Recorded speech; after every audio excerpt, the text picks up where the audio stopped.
In this video, I will teach you how to license the Sangfor Kubernetes Engine on the Sangfor Cloud Platform. So in the previous video, after we activated Sangfor Kubernetes Engine, you might have seen a warning message saying that some features are unavailable because SKE is not licensed. So let's fix this real quick. First, click on the menu icon, then under Management, go to System, then go to Licensing and click on Service License. Here, click on New to create a new license. For service type, select Kubernetes Engine. For the name, you can choose any one you want. For the IP address, enter the IP address of the Sangfor Kubernetes Engine management interface. This is important because SCP uses this address to communicate directly with the Sangfor Kubernetes Engine. For the port, we will keep the default value. You will find it in the user manual, which is 9443. This is the standard port used by the SKE for management communication. For license type, I select for 86 only. This is because Sangfor Kubernetes Engine in our environment is deployed on 86 based hardware, which is the most common setup.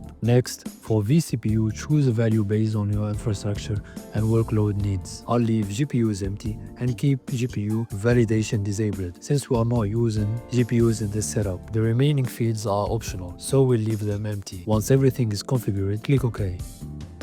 You will see a confirmation message, operation successful, which means the SKE license has been created successfully and all features are now available. In the next video, we will look at modifying the SKE specification and adjusting capacity based on our needs.